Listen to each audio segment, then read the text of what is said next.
We're going to be starting a new series today, Darkest Dungeon. You may notice that I'm now streaming on Twitch, because you're probably watching on Twitch if you're watching. So this is going to be in the traditional style of just kind of a commentary, gameplay, and it's kind of part of my new thing that I want to start just doing roguelikes. I've been playing a ton of roguelikes lately, and I've realized it's probably my favorite category of game to play. So the idea is we're just gonna try and do this brutal campaign on Darkest Dungeon, and see what kind of narrative unfolds as we do it. Kind of get attached to characters, lose them, all that jazz. It's a great time. One of the games that I've done in the past is XCOM Enemy Unknown, also XCOM 2. I think I beat that entire game. Hey, what's up, Slacker? But yeah, I was streaming some Enter the Gungeon the other night, and one of my old buddies mentioned, why aren't you streaming on Twitch? And I didn't have a good answer. Kind of think of it, I should be streaming on Twitch primarily. When in the past I've been doing it on YouTube almost exclusively, which doesn't really make much sense. It's a pretty casual hobby for me to stream the games and everything. But one of my favorite things about being able to stream the gameplay is that it's kind of a record of the experience, and then if I get any really memorable moments, that can kind of go into the highlights. Darkest Dungeon is certainly not known for its crazy plays. However, there are a lot of soul-crushing defeats that comes with this game. It is known. Got somebody, Mad Tactics. Ooh, such Mad Tactics. This game is the number one salt machine. I'd agree that it's not as bad. I definitely am not doing I'm not doing the DLC for the Crimson Court. I just don't even want any of that. We've got the Shieldbreaker DLC, and that's it for this. So this is not going to be a blind run. I've already completed probably half a campaign on the PS4, and my biggest frustration with the PS4 is that the controls make almost no sense. So screw that. We're going to be actually enjoying this game by playing on PC, where I can click what I want to click and not have to scroll through a billion different things with the controller just to be able to do something. So yeah, this I don't know. The goal of this is going to be to try to beat the campaign, and it's going to take probably a year to do that. But we'll see how it pans out, and I don't know, kill shit. So yeah, as you can see, this is the very first campaign that's going to go on my profile for the PC. And we're going to be doing Darkest, not quite as casual as Radiant, not quite as hardcore as Stygian. If Darkest ends up being, I don't know, doable, maybe we'll graduate up to the next level afterwards. So yeah, let's go right into it.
All right, so they're saying that the in-game audio is like garbage garbage levels of low.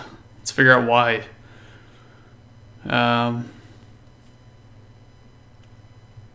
Let's see. I don't think it's due to the percent. Man, that's a bummer. Stream. So we got video bitrate, I think is fine. Audio is clearly jacked up. So we're actually gonna have to pause here and restart the, oh shit. We'll figure it out later, we're gonna have to. All right. So, simple tutorial. For those new to Darkest Dungeon.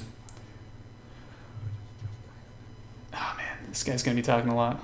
Balance of it, lower mic and increase the audio. Okay, let's try that. So we'll go like so. See how that sounds. So gain capture might have something to do with it as well.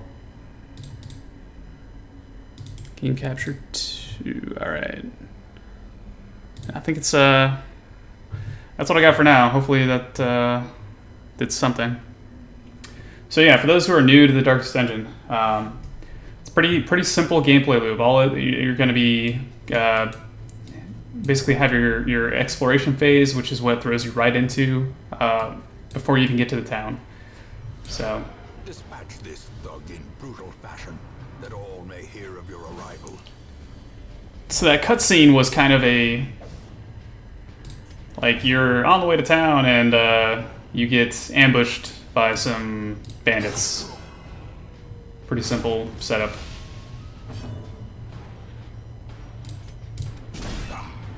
So, no, resist.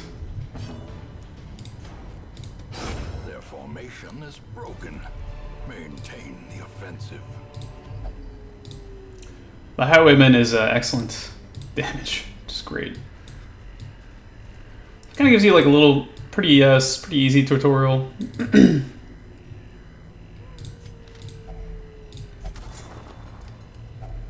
So every time you come across like you're exploring, you can come across little Leave nothing unchecked. caches and items of interest, and there's always a risk when you open it. It's like opening that tent. Could have been like, oh, there's a guy in here and he stabs you, or Send these vermin a message. The right Jake here has returned, and their kind is no longer welcome. So we have a couple options here. Interestingly enough, even though this is kind of a simple turn-based RPG, there are some elements of placement. You know, not quite to the level of XCOM, but it's still, you have, depending on where you are on the left side, you know, like you can see the little yellow dots indicate from where you can conduct a move, and then the red dots indicate who you can attack. So if I choose the pistol shot, I can hit either one of these guys. If I choose the grape shot, it's going to hit both of them because it ties all three together, but only does 40% of your damage. And I'm going to start with Open Vein because the bleed can be really strong for procs. Unfortunately, he resisted. So.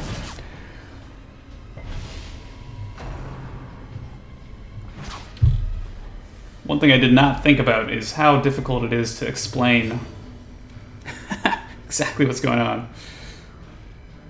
So, Stunning Blow would be great if I could actually get it off. But I'm gonna just go with the damage for now.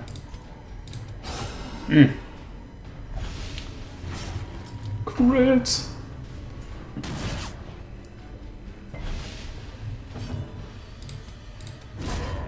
Hell yeah. Alone does not dissuade the sharpened blade. So when someone dies, they leave a corpse. So for my melee guy, you know, I can only do a melee attack for either of these guys on the frontliners. He counts as both the frontliners right here. So I cannot do any melee attacks on the backliner for now. So what I'll have to do is just shoot him with the pistol. And then for my knight, gonna have to go defensive.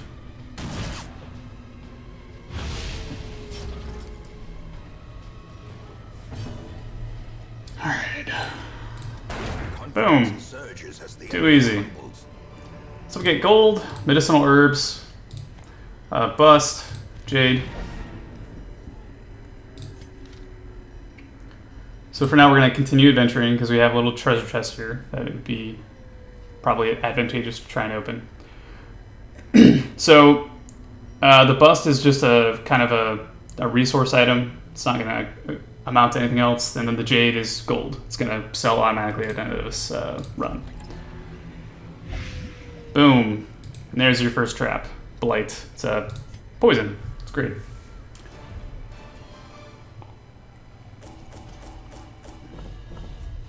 So you can see it automatically sells back all the items that you have. And then the heirlooms get collected for use developing your town. Looks like we're going to get some new traits here. Fear of Eldritch.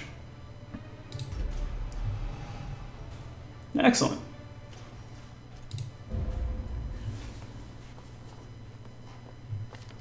Welcome home. All right. It is. This squalid So- hamlet, these corrupted lands, they are yours now, and you are bound to them. So we're bombarded with information right now. Just a ton of stuff to look at now that we're in town. You can almost look at this as like it's a board game. This is a one-player board game where it's you versus the AI. AI is player 2, dungeon master, whatever you want to call it.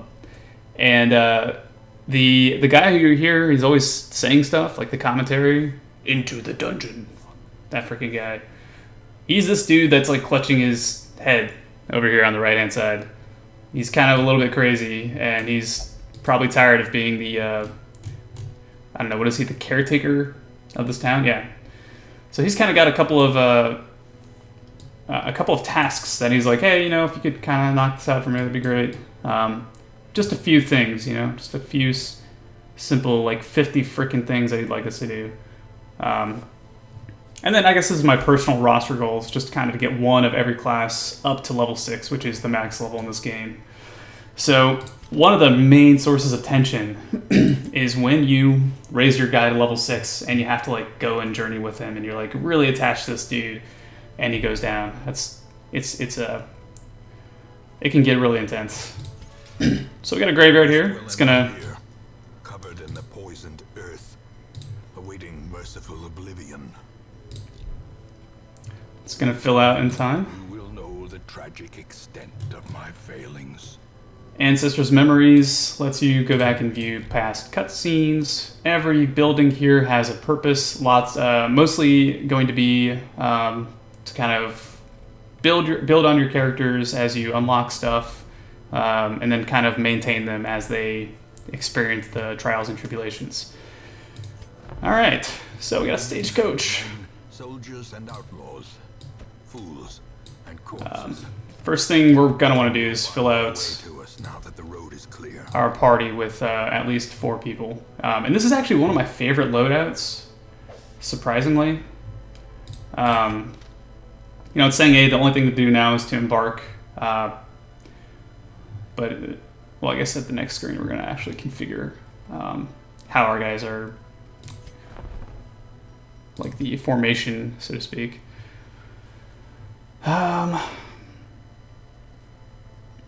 It's usually a solid stagecoach network. Is usually a good idea. More So- arrive, foolishly seeking fortune and glory. Where we got the two guys to choose from right off the bat, we're now going to get 3 to pick from in the future. So after we do our next journey or whatever. So we get to embark.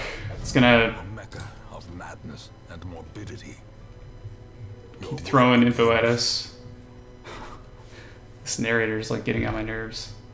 So yeah, I'm going to actually lower his volume just a bit because narration, you're going down to like 30%, dude. Yes. Save. Not that I don't appreciate your insight. It's just I want all the attention here. So, this is how our party's gonna look like when we're in the dungeon. It's gonna be, you know, this guy in the back, Varol in the back, Goliath, third place, and then the Highwayman and Ranald in front. which I think is a decent layout. We know that both of these guys in front have melee attacks, and then this is essentially the cleric. I forget the actual title. Seeker. No. Vestal. Seeker is the rank. These guys are rank 0. They've got nothing. They're boots, green horns. And you can see it's actually pretty cool. It kind of tells you like what you should put the position, for the character, based on what skills you've chosen for them. So yeah, it says, hey, she should be 3rd, ideally.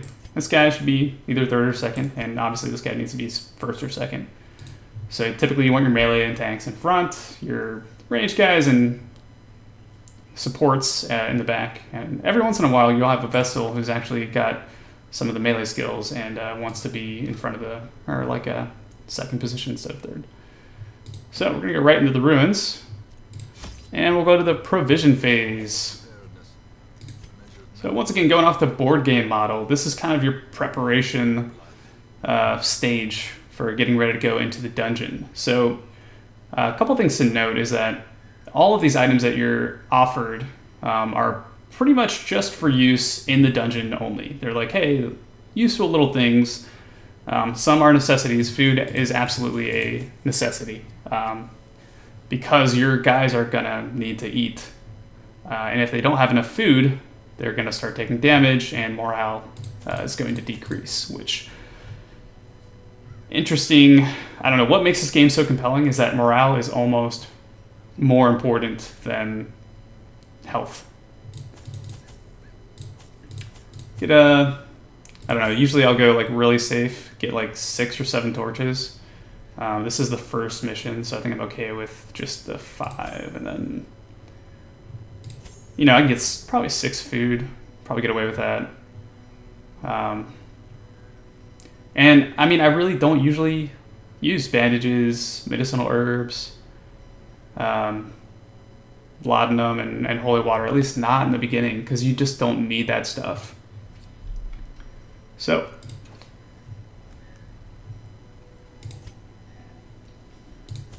fine, I'll listen to the game. Go 8 food and 6 torches. Jake here.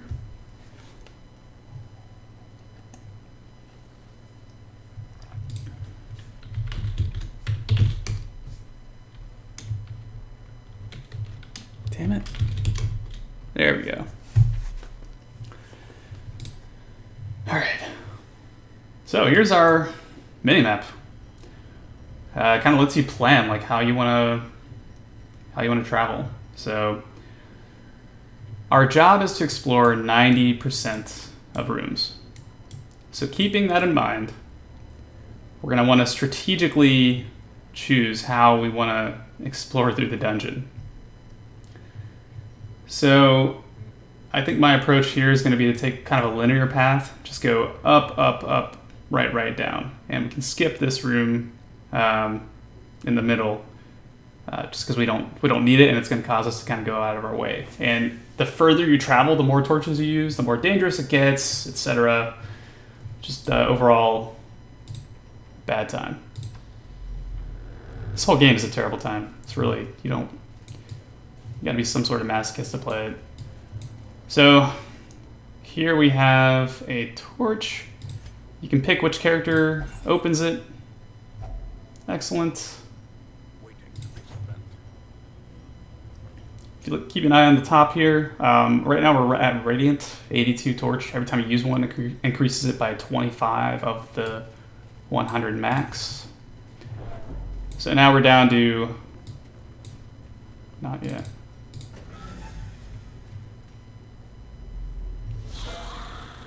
Now we're down to dim light. Increased stress. Alright. Let's see.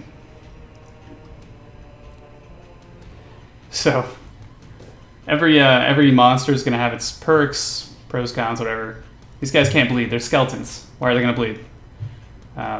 Still going to use the open vein, though. It's just too good. And they're also 10% weaker to blight, or 10% resistant to blight, which means they're actually got a pretty decent chance of getting blighted. What I can do is just... The Plague Doctor is kind of a support guy, so I'll stun here. What's up? And then... I think this is an attack, yeah. So...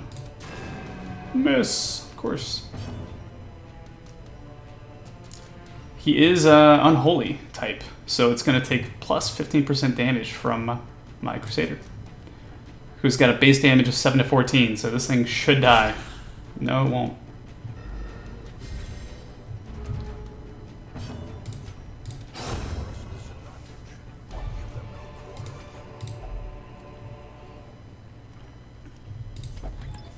The contents are yours. Oh, excellent. Shovel's really good to have. So, we use the torch. And we'll use a shovel here. Yeah.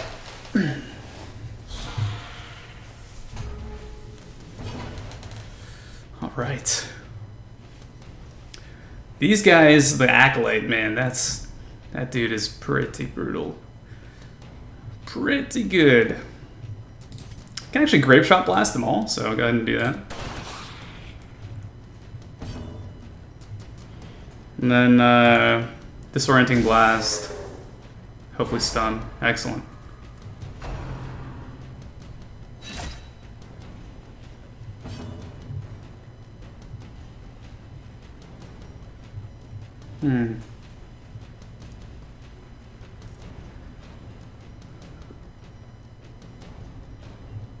Probably use Judgment on...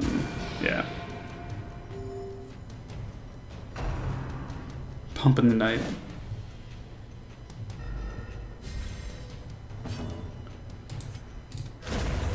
Hell yeah.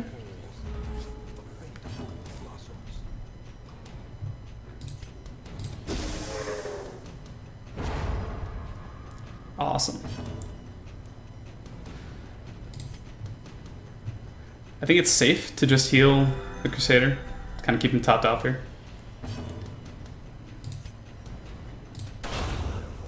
Boom. Damn. We're making bank this run.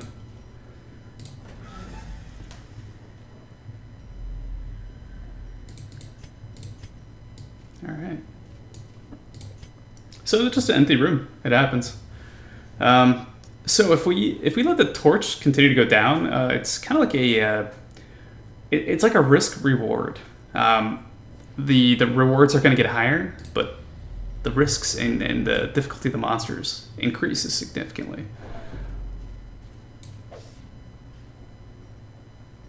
Boom. The darker it gets, the harder things get, but the better the rewards. So we'll open the pack. Oh, excellent. I don't think I've run into many strong boxes, strangely enough.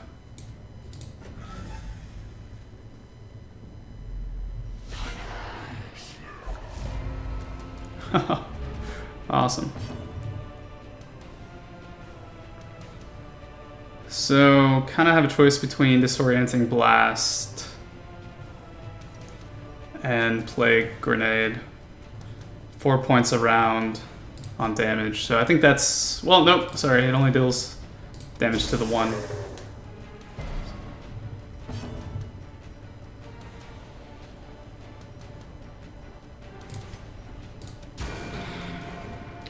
Really think I'm gonna rush down the cultist. Excellent. And then for the kill.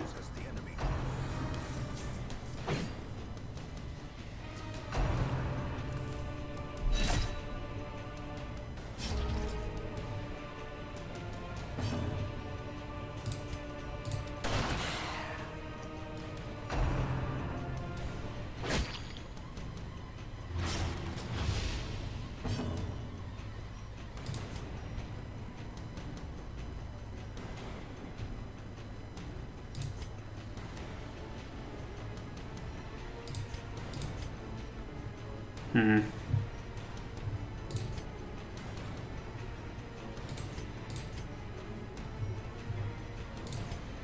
I think that was a good call. That clears all the corpses too, which is probably the biggest thing that made that a decent choice. Okay. Boon skis.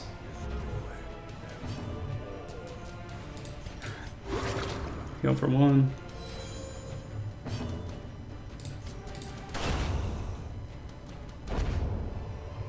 Oh wow. 4 crests. It's amazing. But a victory nonetheless.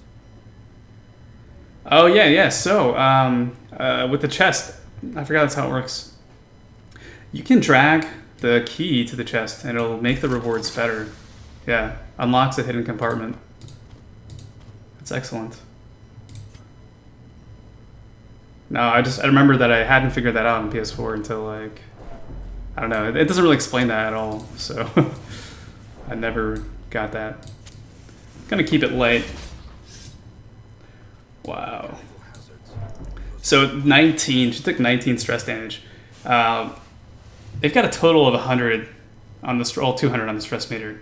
100 fills up the gauge once and causes them to experience some sort of severe drawback. They're going to be scared, or they're going to be, angry or something like that. The stress is going to go up.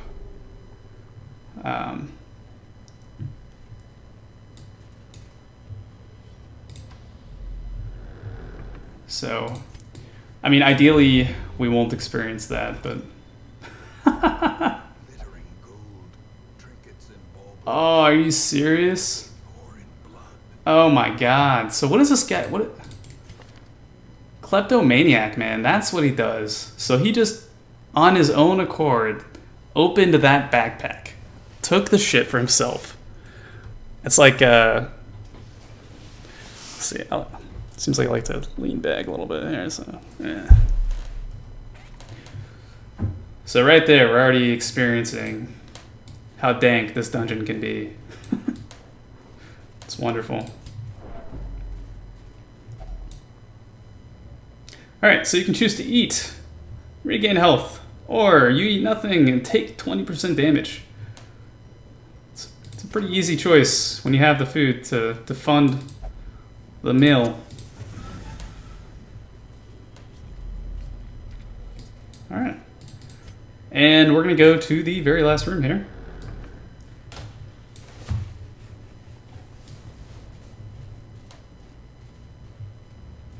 Okay, so we're going to take some stress damage. I think the torch is also going to go down. Oh, never mind. Sorry. We found two shovels. Hip, hip.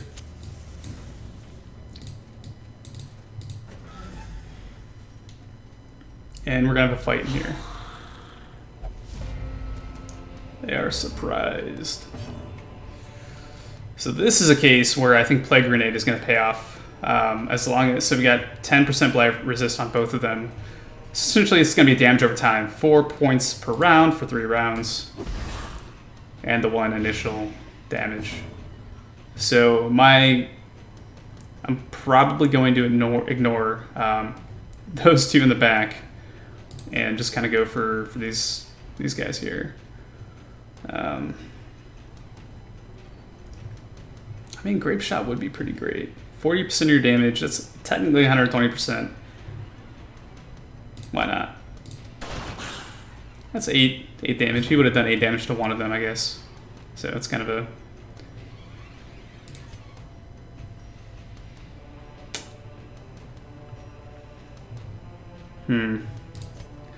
Since she has some life missing, it makes sense to just go ahead and do the judgment. Potentially 3 to 7 damage to either of these two.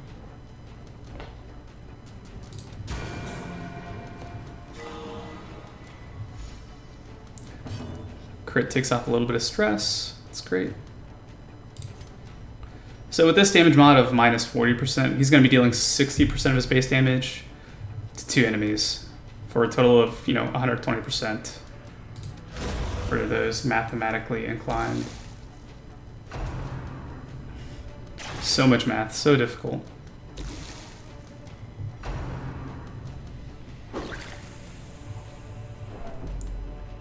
That's so messed up.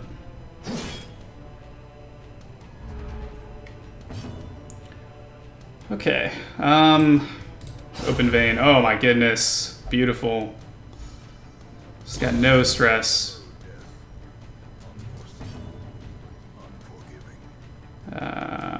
We can actually disorienting blast this guy. Yes. Overall, a very solid run.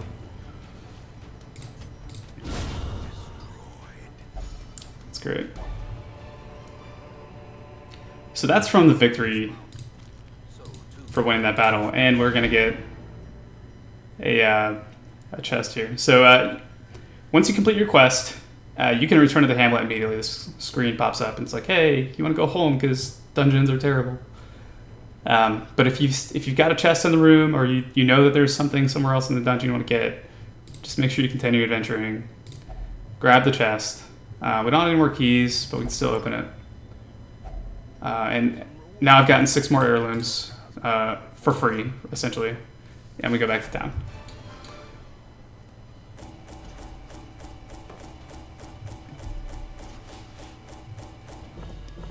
We made bank.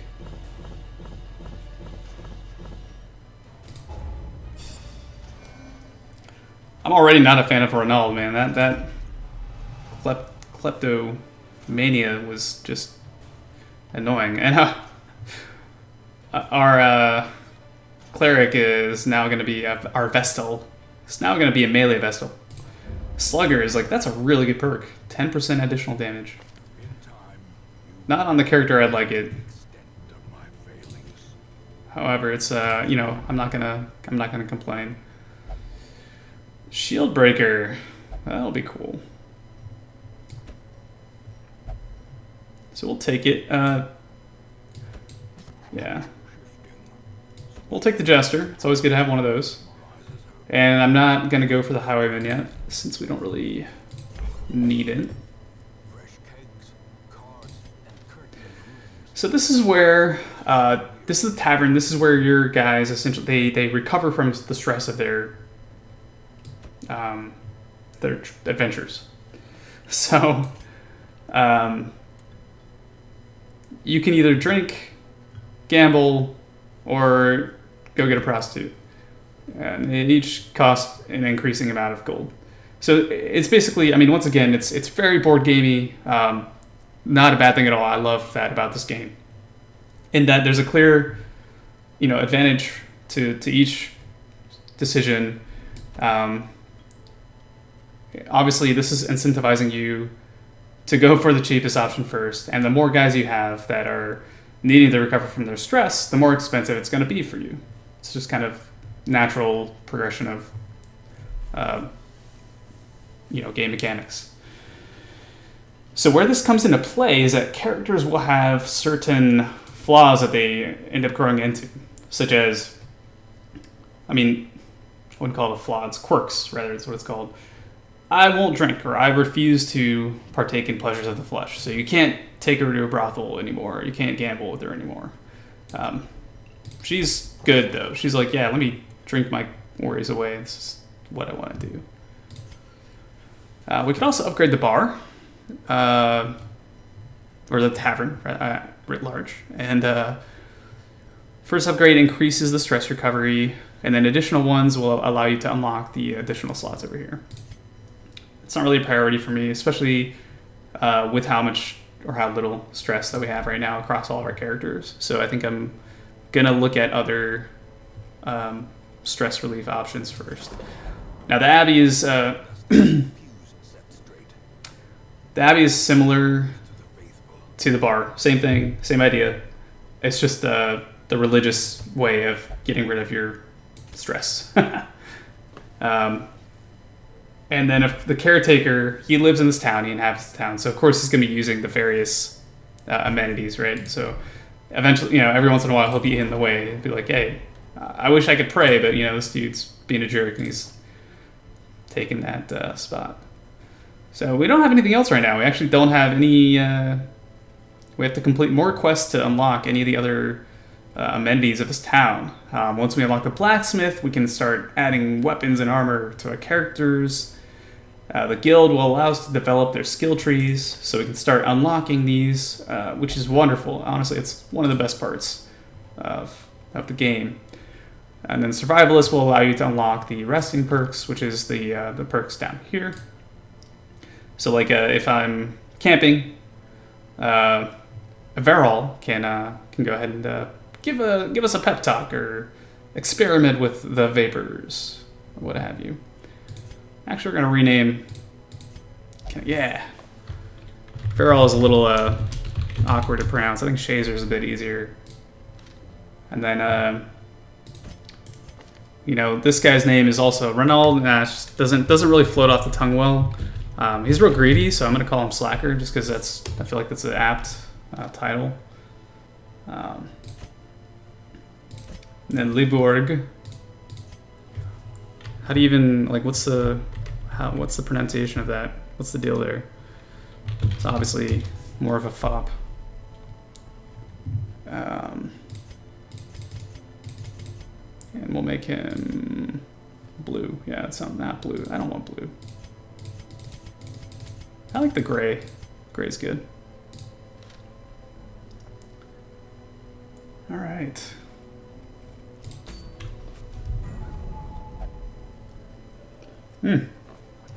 So we've leveled up the ruins. It's level 1 now. So like I said, paves the path to the boss.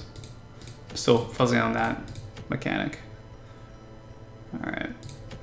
So these each have a different range. Short, medium. There's going to be long ones. And they have different difficulties as well. I think the ultimate goal is to start exploring the darkest dungeon. I've never gotten to the darkest dungeon. I've never gotten to it, let alone through it. But yeah, I've never even gotten to it. So that would be great, kind of a great marker to shoot for. Aim high. The way I like to pick the missions, one of the first things I usually look at is the rewards, which seems like common sense, but there's other considerations that always have to be taken into account. So all but one of these offers the portrait as its main reward, which is good because we do need portraits for our town. We need deeds more, but none of them offer deeds, and we certainly have enough busts. So that already eliminates this quest here, in my opinion. Now, I think the stronger consideration before the reward, actually, for me right now, is going to be the length. I don't have a reliable healing capability while my Vestal is resting or drinking her worries away in the tavern. So I definitely don't want to do a longer map because it's really difficult to get all the way through a medium level dungeon. Cat's trying to get into the room. It's already difficult to get through a medium level dungeon with the healer. Without one, it's just impossible. So, the Youth Chalice would be pretty excellent though. 10% HP to the Vestal, minus 10% damage. You're not really doing damage in the first place, and you want to keep her alive. So that's a really good trinket. But to explore 90% of rooms, let's see what the skills are. I've never used the Shieldbreaker, so he likes to be in front. And let's see, use Impale, Adder's Kiss, melee attack, Captivate, ranged attack with Blight and Pierce. So these skills that say back 1, they take you back a space. This one puts you forward a space, so he can pretty much just jump back and forward through the party configuration. What's the point of that? I'm not really sure. It's just kind of a feature.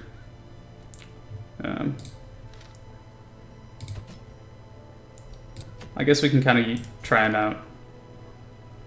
And the Jester character has a similar sort of motif to him, but far, far more pronounced. He's going to go from front of the line, all the way to the back with his super, super attack. I should be a rapper. All right.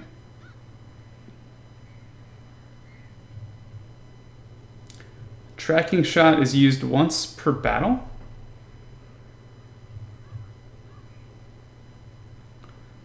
Wow. Bypass stealth, de-stealth. All right. I think it's time.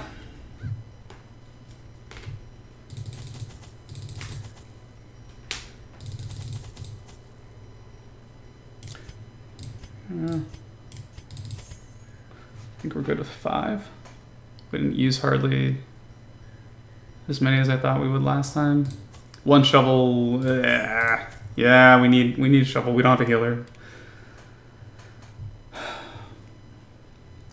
Yeah, we'll go with this. So the good news is we don't have a healer, but we have a guy who can actually cure conditions. He's the plague doctor. He's heals for 1, but he cures, I think, blight and bleeding. All right. So we gotta explore 90% of rooms. We don't even have to go up. We just go left and make our way through the whole dungeon that way. Wow, which is a good thing.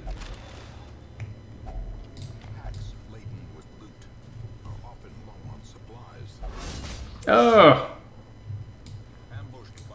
that's not good.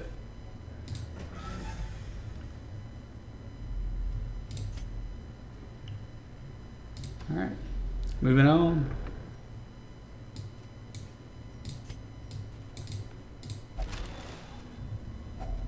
Holy crap.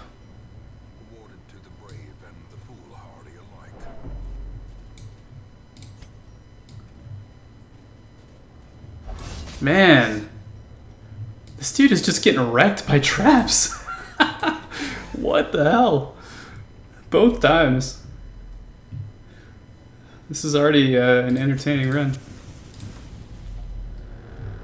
if you'd call it that. Alright, Fop is going to be the new point man.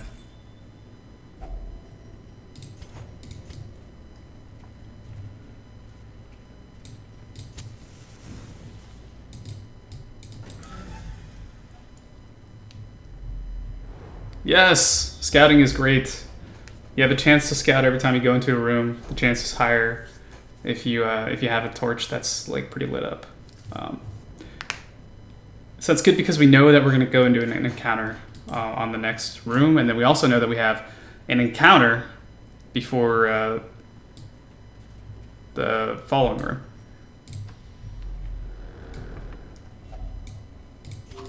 Alright, let's eat. Got 4 more food. That's good.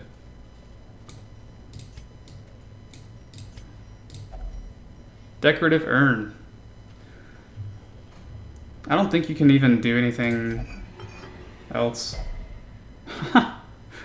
Just gets blighted. Great. What a great day. Oh, excellent. We got spiders. I think it's a no-brainer. So these guys are at low HP and Alright. They're also very resistant to blight. Well, at 20%, they're more resistant than usual. We'll go ahead and give it a shot, though. I hit one of them with it. That's good. Thank God. Man! This dungeon has it out for the highwaymen. Really, it does.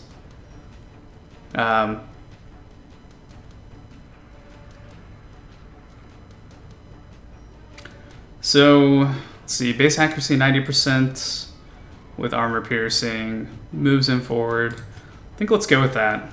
Because it's going to do 48 damage to an 8 HP. Yeah, that's excellent. That's way too good. We can, no! No!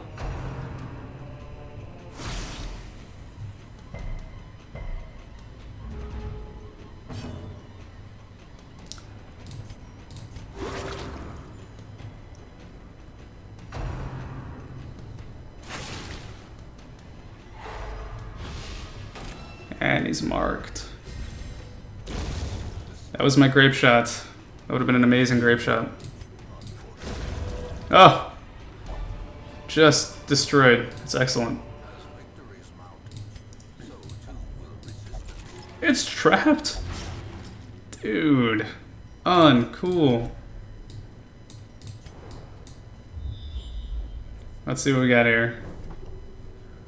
We got another hallway encounter on the way to the final room, which I think is acceptable.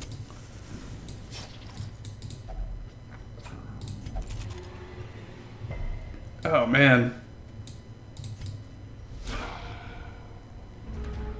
Isn't this game awesome? Alright. Grape shot blast. For 2 to 4 damage and 3 to 5 damage, I'll take the knife. There we go. Nice bleed.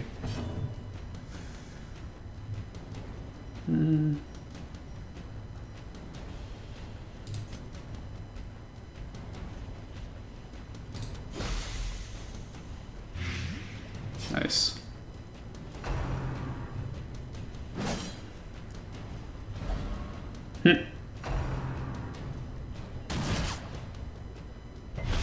So if you want to move your guys in combat, which I am probably going to want to do, then you need to take a turn unless they just move your guys for you, which is fine. Ugh, awesome.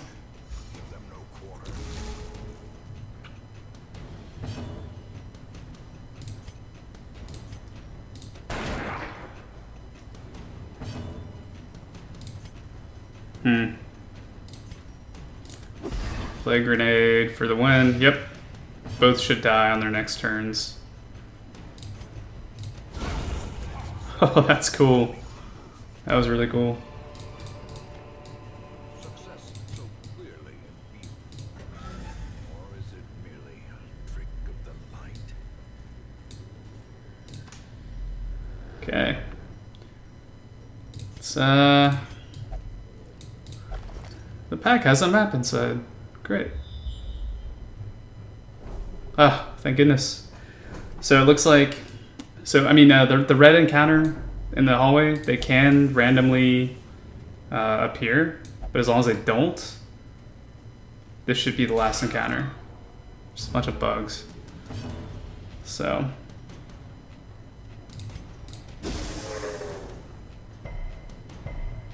Damn.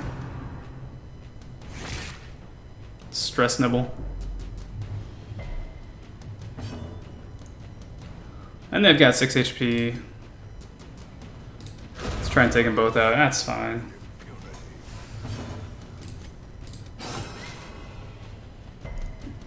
Oof. Resisting the bleed.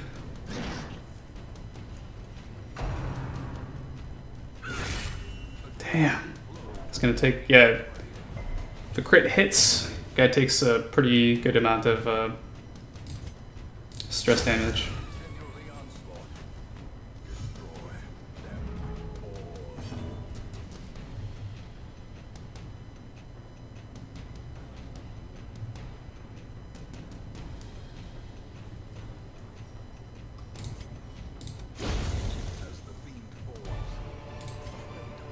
All right.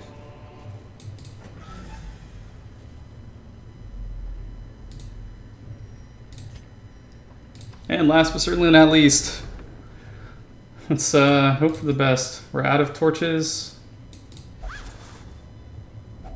We're on our last leg here. All our guys are somewhat decently wounded. Oh. Oh, yeah, okay. Disarm this. Good job. Disarming traps is a good way to get rid of stress. Surprisingly. So that was dicey, man. That was a...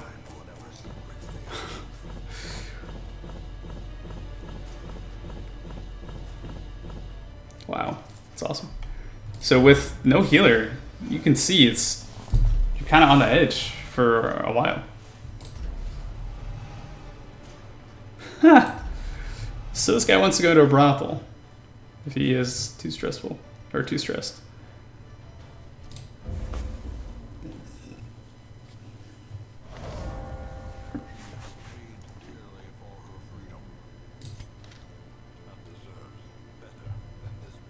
A sandstorm of rumors and half-truths swirl around the newcomer.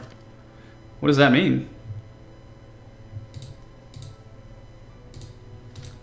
I don't understand. Yeah, I don't get that one. It's interesting. Cool, we've unlocked the blacksmith. That's great. We don't have any deeds. That's terrible. Alright. That's unfortunate. It's kind of lousy. Oh, we got the guild too. We will face ever greater threats. Our soldiers must be ready. Okay. Every creature has a weakness. So you can unlock skills, and it's cheaper to unlock skills now. It's great. Let me make sure I didn't just lock myself out of... Yeah, he needs the deeds and the shield thing. So as long as we can get some deeds, that'd be great. And now I can unlock, I believe, unlock skills. Yeah. So hey, let's unlock our battle heal, or whatever we want. With Gaiet, actually, Divine Comfort is one of my favorite skills. So just by increasing that by 1, you're potentially doing a total of 12 healing, 12 maximum if you heal every character in your party for 3, which is incredible. It's one of the best skills in the game. And then the Divine Heal is awesome too. Really, I'm one of the most vexing things about this game is just how critical having a Vestal is. There are a couple of other characters that offer healing capabilities, but most of them just have the self-heal. So a lot of times what I'll end up doing is I'll be creating a configuration where you have a party who is able to rely solely on the Vestal for healing, and then a different party of 4 characters who all have self-healing capability skills.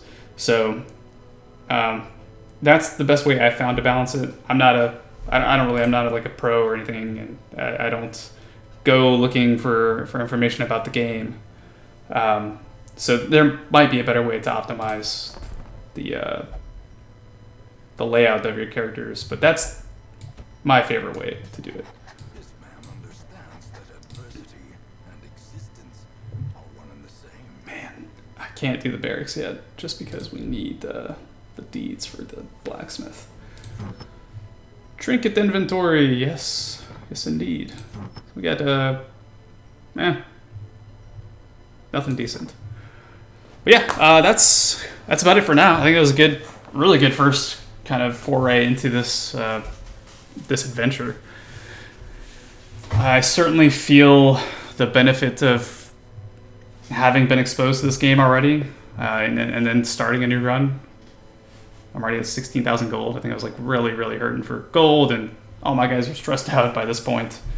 The last time I started playing the game, so it's looking bright. Which that's how the game works. It always looks good until it doesn't, and then it's just terrible. So hopefully things continue to go well. We can get a preview of what we're going to be doing next. Ruins is still at level 1, but probably do the wield because we got deeds here, and we got a scouting whistle, which I don't have a Hound Master, so whatever. We'll get deeds. It's great. Couple of other interesting things that are going to add some unique dynamics to our party configurations and our adventures are that it looks like it's a good thing to level up the dungeons and everything, but it's really not, because it's going to get successively harder and harder and harder, and to where we're only going to have medium rated missions, at a certain point. Every mission's going to be extremely hard, and not only that, but as you level your characters, they start refusing to do the easy missions. So you have to strike this fine balance between having characters that can actually do your missions and having missions show up, that are acceptable for the character level ranges you've got. I don't know, makes it difficult, makes it stressful. The whole thing is just a bucket of nerves. It's awesome. So please join us next time. I don't know when the next stream is. I don't schedule them. I don't really have a regular schedule to be able to do that. But hopefully over time we can kind of increase the regularity with how we do these. And I'll be playing some other games on this channel for sure. Binding of Isaac is a big one, and I'm hoping Enter the Gungeon gets a decent update in the near future. Supposedly they're working on an expansion for it, but they've been really hush-hush about it, so we don't have many details on that. If it comes out and it's as big as the Rebirth expansion was for Binding of Isaac, Enter the Gungeon could potentially be hundreds of hours of gameplay more than it is right now. For right now, it's a really, really fun game. Just not as deep and not as many interactions as Binding of Isaac has.